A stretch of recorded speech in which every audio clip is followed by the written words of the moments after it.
Very quickly, the hair on my neck stood up, and I realized that there was some other intention behind this. And then he says, I saw that you checked in by yourself, and I was wondering if you wanted company for the night. Most women will identify with this, but I held the key in a certain way that if he lunged at me, I was ready to poke his eyes out with my keys. And I've tried to assess the situation to see if I could overpower him if he attacked me or if he pushed his way into my room. This is the Maverick Show, where you'll meet today's most interesting location-independent entrepreneurs and world travelers, and learn the strategies and tactics they use to succeed. And now, here's your host, Matt Bowles. Hey everybody, it's Matt Bowles. Welcome to the Maverick Show. This is part 2 of my interview with Mari Monsalve. If you have not yet listened to part 1, I highly recommend you go back and do that first because it provides some really important context for this episode. If you have already heard part 1, then please enjoy the conclusion of my interview with Mari Monsalve. I want to ask you now about another trip that I know was really special to you that you did with your mother. She wanted to do a religious pilgrimage to the Holy Land, and that had been something she had really dreamt about for many years. You were eventually able to take her there, not only to the religious pilgrimage sites, but then, of course, in so doing, to go into the occupied Palestinian West Bank, to go to Bethlehem and to experience occupied Palestine as well as part of that. So can you share a little bit about what that trip was like and then what your reflections on the experience were? 3 years after I was diagnosed with cancer, I had another cancer scare. And so that was 2021. That year started off extremely rough for us. I very much thought that I was going to have to go through chemotherapy again. I ended up having to have another 2 sets of surgeries, and it ended at that. But a few months later, I am traveling through Italy, and my mom starts to have certain things happen to her. And while I was on what was supposed to be a 3-month trip, rewriting my experience of Italy and visiting Albania, Montenegro, Kosovo, etc., I found out a month into the trip that my mom was diagnosed with a very, very rare cancer. Only 200 people in the history of humanity have had a case of this type of cancer documented. It's called Bellini duct carcinoma, and the probability of surviving it beyond the first year is tiny. And I end up returning to the States and helping my mom through that process. And I seriously have doubts that my mom would get to her 70th birthday. So I decided it's a good idea to fulfill her lifelong dream. She's never been to Europe. And in addition, I find a cruise that would go through the Mediterranean, but it was mostly focused on holy sites, including Jerusalem. And I saw that they had a lot of biblical stops on those tours. So I said, this is perfect. And it was in Spanish. So I was elated that my mom would have her lifetime dream fulfilled to visit Holy Land and Europe.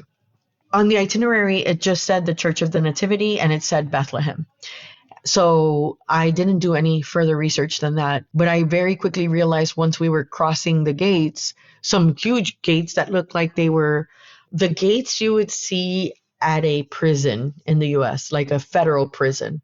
So they have the watchtower, and the IDF came onto the bus, asked the tour operator where we were going, where the majority of the people were coming from. They spot checked a few passports or IDs and kind of just making sure that people were from where they said they were. And then we crossed into Palestine, and I could immediately tell the difference between just a few blocks before that, seeing these beautiful homes, and then a few blocks in, you could immediately tell the disparity of wealth. You could tell that there was a lot more people in the streets. They looked different than what people looked like before the gate. And then we stopped a few blocks away from the Church of the Nativity. We got off the bus, and as we were walking to the church and then back, there were children and older people trying to sell us artisanal nativity sets. And there was so much desperation in their voice to try to get us to buy something from them. And there was one child that spoke English, and he was telling me that he was trying to sell things so that he could pay for school. He only knew a few words, but I understood enough that he was selling these hand-carved things that were nativity sets for him to be able to pay for school for him and his brothers. And of course, I have seen situations of poverty in Colombia that are extremely impactful, but to see it also on that side of the world, I felt really shitty. And I felt like that was not the first time, but it's one of the many times that my privileged position was in my face so bluntly. And I felt so shitty because I was there to enjoy an air-conditioned bus and then be paraded around this town that was going through so much suffering, go to a hotel and enjoy a buffet-style meal. And then just a few blocks away, there was people literally begging us to buy things so that they could pay for something that was such a basic need for children. I very quickly, even though I had read about the Israeli and Palestinian situation, I don't think you really fully grasp it until you're there, or unless you have lived or experienced a situation where there's been colonization of people through forced means, and how the colonized experience that. I don't think there's a full understanding of it unless you're in those shoes. Yeah, I think that's a really important perspective in terms of what you're saying about colonized people understanding immediately. It was interesting because the first time that I went to Palestine, I was an undergrad, and I went as part of a peace and conflict resolution semester program that I was doing as part of my undergrad study abroad. In the year before I did that, I did another study abroad program where I was in Ireland, and I studied abroad in Dublin for a year. And I'm Irish American, but have been in the US multiple generations, right? And so for me to go back to Ireland, that was incredibly powerful to reconnect not only with my Irish heritage in a general sense, but to really study the political history. And Ireland, of course, was Britain's very first colony. And there has been a decolonial struggle by the Irish against the British military presence there for hundreds of years. And today, the northeastern 6 counties of Ireland remain Britain's last colony. They're still occupied by the British, and that struggle continues. And so I was there, and I was studying that colonial history. And then my advisor in undergrad in the US was Native American. So I had taken his Native Nations classes, and I had studied the colonial processes over indigenous nations in the United States. So I had that context, I had the Irish context. And then I went to Palestine, and I was like, okay, got it. Like, this is entirely clear what's happening here. And I think if you have that context, so you've studied other apartheid regimes, like what happened in South Africa, and then you go to Palestine, like you just start to see how clear it is and what's happening there. So I think that's all really, really important context, and really important that you did it when you did, which was right before the genocide started. Right. We were there, I believe it was the last week of September. We only spent 2 days in Israel, but I very quickly understood and felt there was tension. And I was very nervous that something might happen while we were there. The time that I spent in Colombia, there is a sense of tension that sometimes, if you've been in situations of war, you can feel. I do not know how to explain this feeling when violence is about to erupt somewhere. And I felt it when I was in Palestine, and I felt it when I was in Israel. I even remember telling my mom, I'm glad you got this experience, but I don't know if we'll ever be able to come back and see this ever again, not even knowing what was to come. And I said, Mom, I just wish we would have had more time to really understand. So I'm college educated. And I think my parents not having that, they missed out on a lot of the context of what's happening in the region. And so me being able to explain it to her and her seeing it, because it's not just us saying it's not right. It's you see it with your own eyes.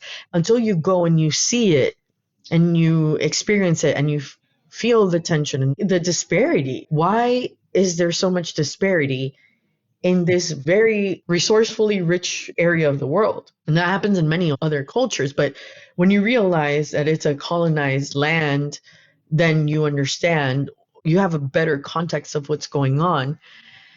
And I think for a long time, I had not wanted to form an opinion because I felt like I didn't really understand it until I saw it with my own eyes. And then when I saw it with my own eyes, I fully understood the plight of the Palestinian people. And I do not believe in the genocide of children, especially anywhere in the world. So it was extremely hard for me to see with my own eyes and then understand the context of what's happening there. I appreciate you sharing those reflections. I also want to ask you about your 2023 trip to Guatemala. And speaking of the United States backing, arming, and funding genocides, they also were involved with backing, arming, and funding the genocide in Guatemala that happened in the 1980s. Israel also, by the way, was involved in the genocide in Guatemala. And if people are not familiar with that history, I would encourage people to definitely look into that. But Guatemala is a country that I have not yet been to, but I would love to hear about what your experience was like. The country itself is beautiful. I would definitely recommend more than the amount of time I spent there. I only spent there 5 days, and it is high on my bucket list to return and see Tikal. But Guatemala is such a vast and culturally rich country that I feel like the 5 days I was there did not do it justice at all. So definitely recommend you to visit. But something happened to me in Guatemala that made me rethink my entire reason for solo travel. And it made me doubt myself.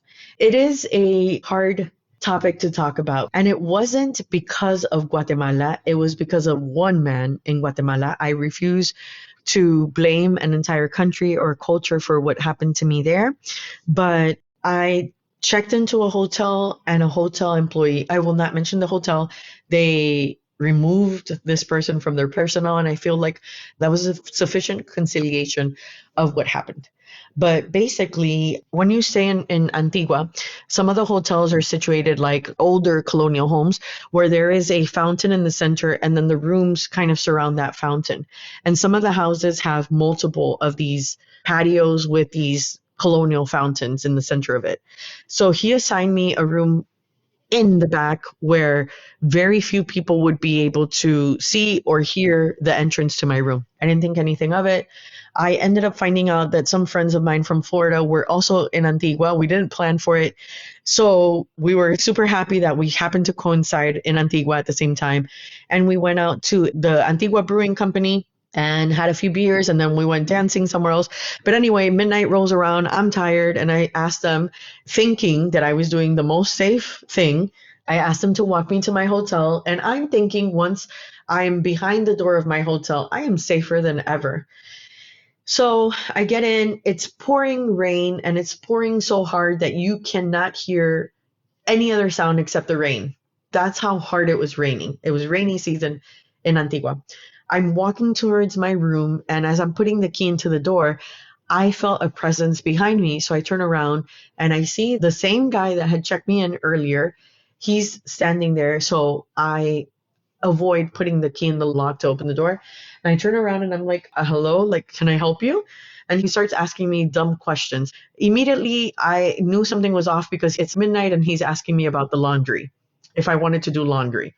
And that is not a normal question you get at midnight in any hotel around the world. So very quickly, the hair on my neck stood up, and I realized that there was some other intention behind this. So I said, I don't understand why you're asking me about laundry at this time. I can discuss this tomorrow with the front desk. And then he says, I saw that you checked in by yourself, and I was wondering if you wanted company for the night. Most women will identify with this, but I held the key in a certain way that if he lunged at me, I was ready to poke his eyes out with my keys. And I've tried to assess the situation to see if I could overpower him if he attacked me or if he pushed his way into my room. I stood my ground and I was very direct, and I told him basically that I was not interested and that he needed to leave before I started to scream. Obviously, I could not sleep that night because it was a hotel employee who I had no idea how many copies of keys he had. I had no idea if this particular room was set up to spy on me while I was in my room in any state of nakedness or showering or just existing. And I spent a horrible night not being able to sleep and just kind of expecting that at any point somebody could burst into my room. So I pushed the furniture towards the door and spent a sleepless night trying to figure out what my next step would be. Also, this room did not have phone service. So I could not call the external world, and my phone did not have good signal in this particular room. So I don't know if there was some sort of device kind of taking away from the signal or just the construction itself of the building prevented me from having good signal. So I spent a very, very treacherous night just kind of imagining a million and one situations and how I would get out of them. I did not let fear win. And I kind of created a plan. I said, in the morning, I'm going to go out to the front desk. And by the time I leave, he's surely going to be gone. And I started showering with clothes on because I did not want this man to be able to see me if he had any cameras there. And I hear a knock at the door. It's like 7 a.m. And it was him. I was able to see through a window that this room had. And I'm very irate at this point. And I basically say, like, what the fuck do you want? Why do I want to talk to you? I don't want to hear from you. And he says, well, I'm sorry. I just came to apologize to you for my behavior last night. It shouldn't have happened. And I said, absolutely, it should not have happened. And I said, I don't want to have any further conversation with you. I get ready. It's now like 8 something and I'm leaving the hotel and his shift is still not over. So when I walk through the front desk, he's still the person at the front desk.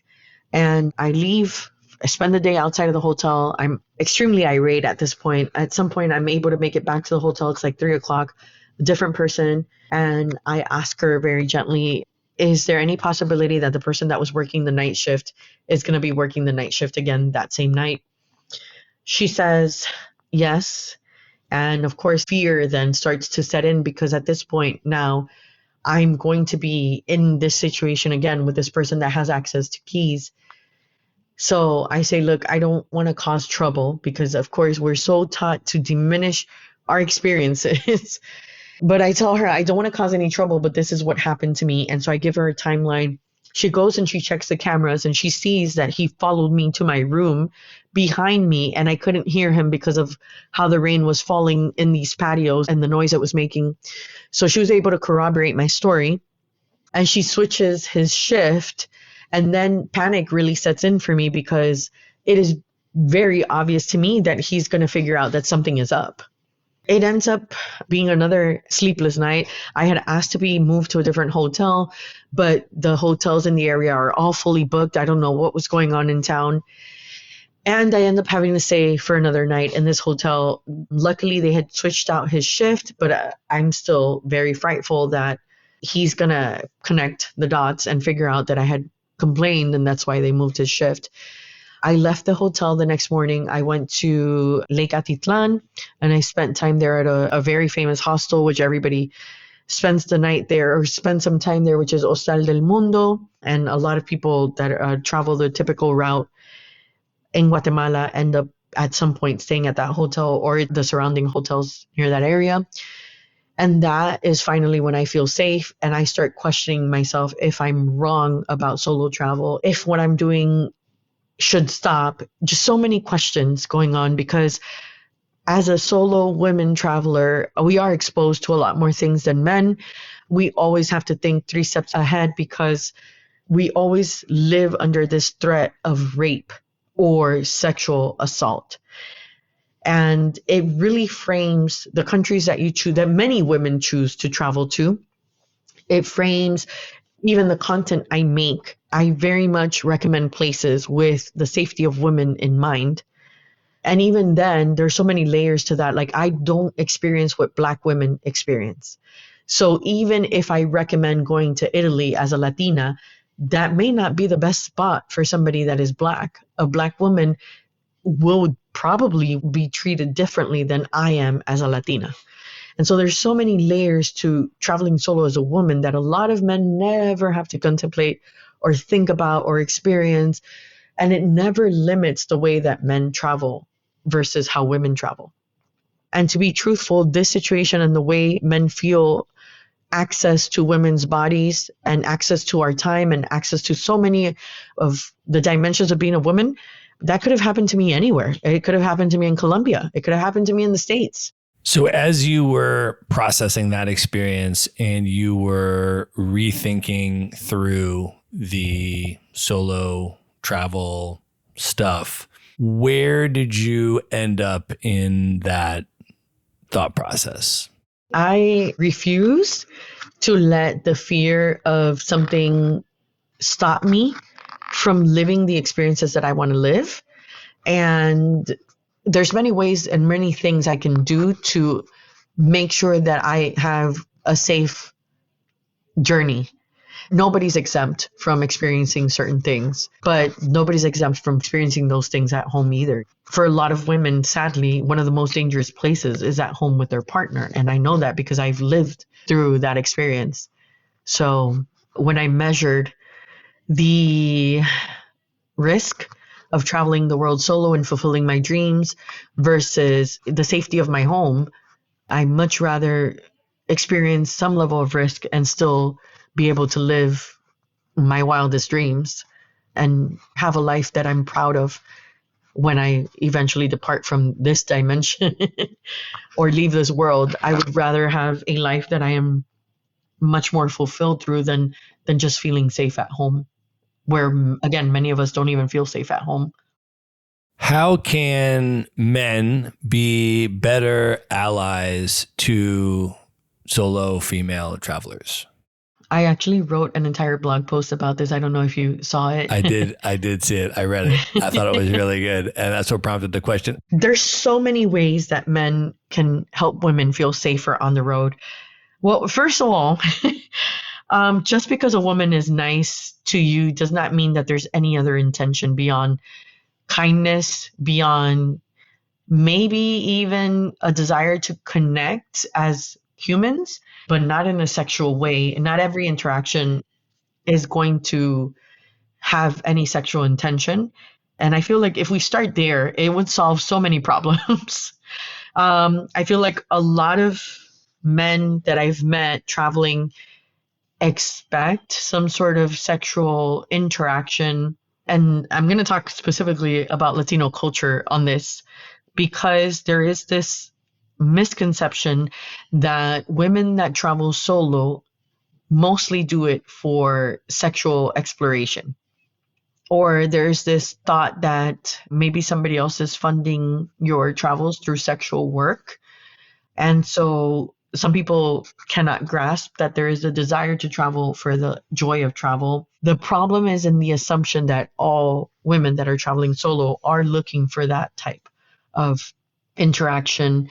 And just off of that, I feel like if men stopped assuming that there is a sexual gratification at the end of an interaction, a lot of the issues would be solved. But further than that, I feel like believing us when we say, I didn't feel comfortable in this situation. Obviously, please stop catcalling us in the streets. And I don't think a lot of men understand this. Sometimes we smile in those type of situations because we don't want to hurt somebody's ego and end up stabbed, shot, raped, dead. I don't think men understand how often it happens. I think the other most important thing men can do is call other men out for their bullshit. If you see a friend that is overly aggressive and you recognize that behavior, if you see men talk about the women in their family in a despective manner, that is a very high sign for a man that is aggressive towards women. If you see men that make stupid, shitty, non-funny jokes about women and about gay people, because that's the other thing. The brunt of the joke is either women or LGBTQ is usually a good indicator that that man is usually aggressive in some form towards those parties.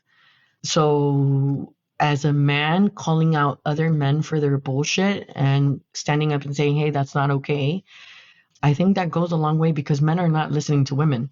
The amount of times that I have had to wear a fake ring, say that I'm married or I live with somebody or I have a boyfriend to stop a man from advancing on me is to the extent where a man will rather listen to a fake version of a man does not exist versus me telling them no. So it is intense sometimes to experience that, but I think that's where men can help us feel safer when traveling is. I know for a fact that men in certain groups understand who is a potential abuser, who is more aggressive than others, who does not respect women, because all that locker room talk really says a lot about men in groups. And they have to have an audience. Who is going to enjoy, in quotation marks, a joke if there's not an audience there? And if somebody in that audience is like, hey, that's not funny or that was shitty, if more men spoke up to their friends, I feel like that would make things a lot safer to begin with. But there's so many things. I think the blog post that I wrote does not even cover 1/10 of what men could do to help women feel safer while traveling. Especially in Latino culture, there's a phrase that I hate with a passion. And it says, calladita te ves más bonita, which translates to, when you're quiet, you look prettier. The quieter you are, the prettier you look. And that boils my blood when somebody says that, because you are shutting down a person. It's used in so many ways that has worked to oppress Latina women from traveling, from experiencing the world, from going for their own dreams.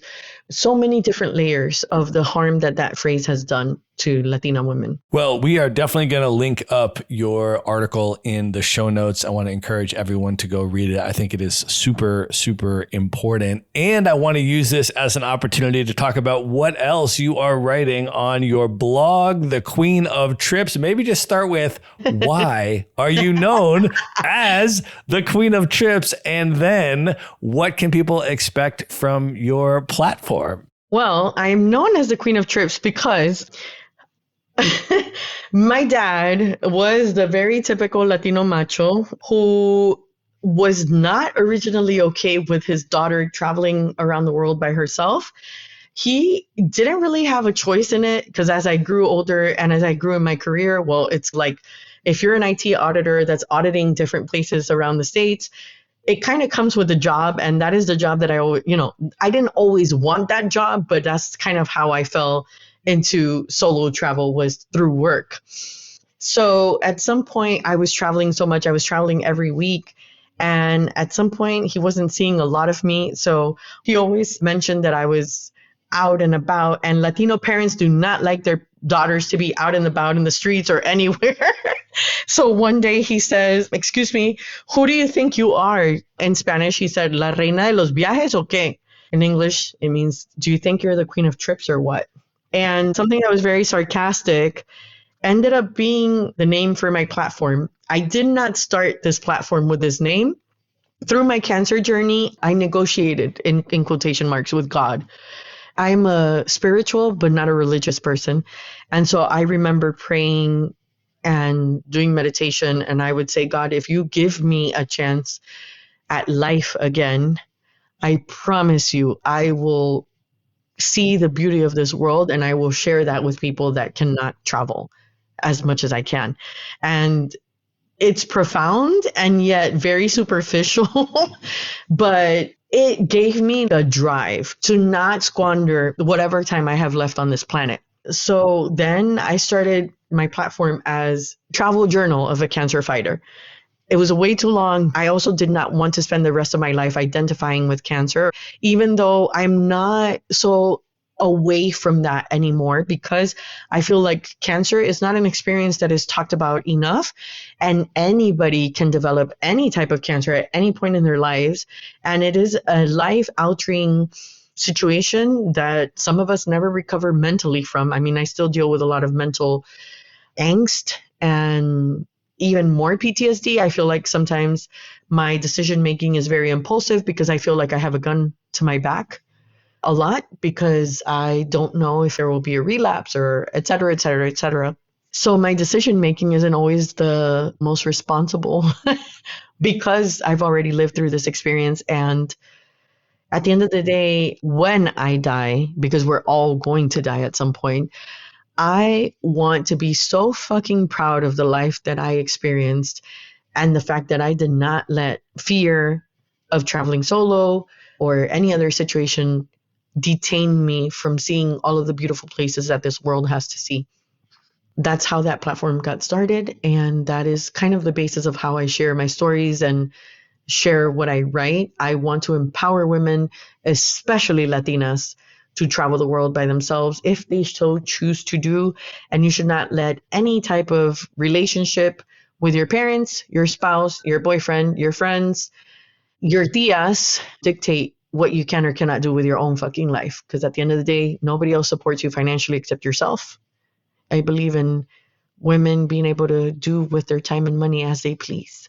And you have a newsletter as well. Can you talk about that and how people can get on it and what they can expect from it? I have a bi-weekly newsletter. I share personal travel stories. If I'm currently traveling, I will share something from the road. I also share travel opportunities that I vet myself. I share giveaways and contests like that people can enter that are from reputable companies. I share tips and travel hacks.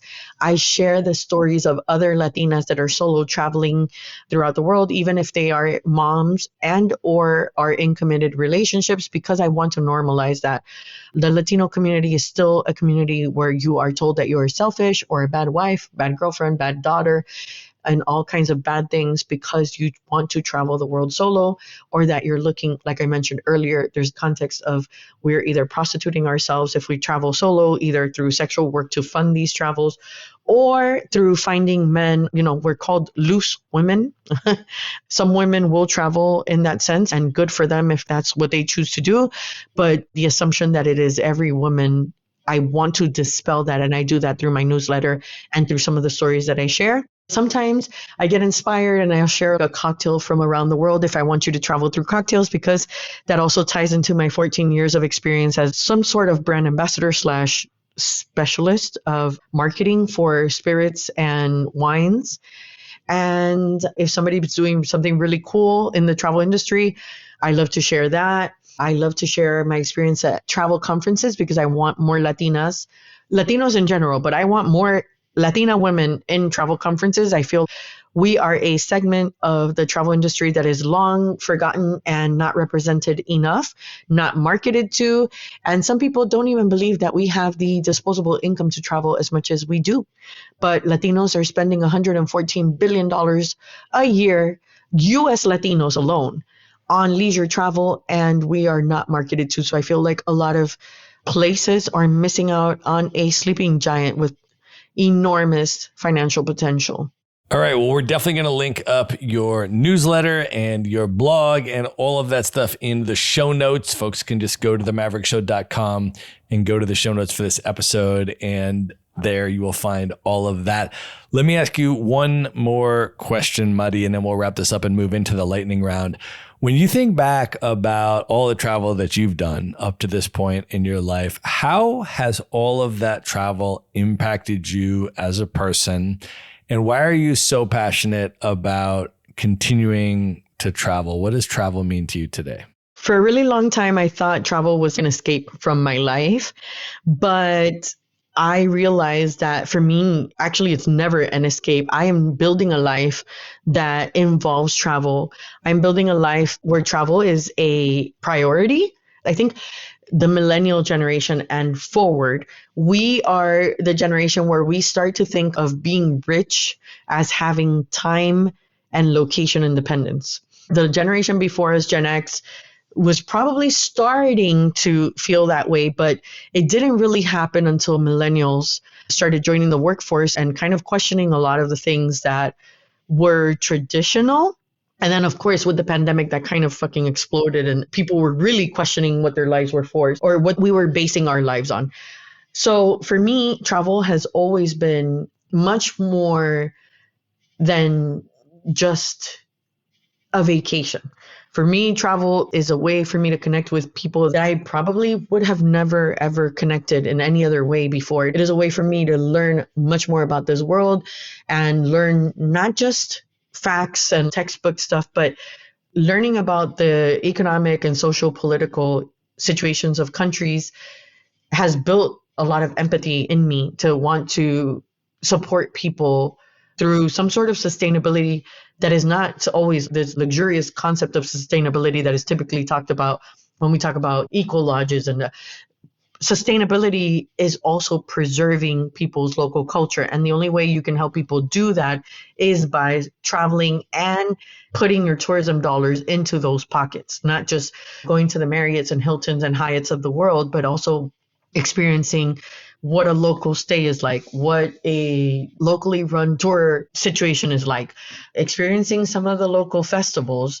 seeing how people live their everyday lives, but trying to find the best ways for you to positively impact places you visit is something that I've gained from all of this travel. Well, I think that is the perfect place to end the main portion of this interview. And at this point, Mari, are you ready to move in to the lightning round? I think so.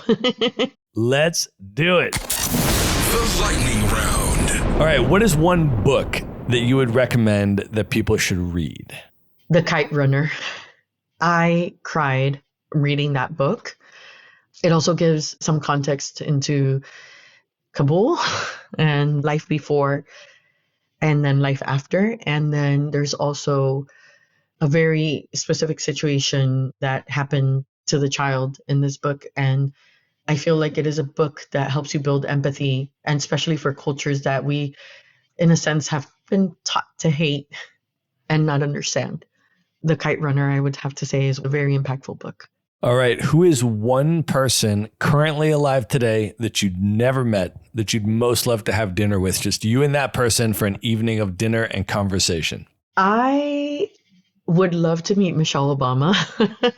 I admire her intellect, and I think she's such a class, the definition of class. She is such a smart woman, such a graceful woman. And I am in awe of her, especially the way she's handled the barrage of things that have been said against her for so long. I just think she's so very diplomatic in a very smart way. And I think that she would be a great person to have amazing dinner with, just have really great conversation with about so many things, about her experience in the White House and even beyond that. Just so many layers of Michelle Obama that I would love to meet her and talk about. All right. What is one travel hack that you use that you can recommend to people?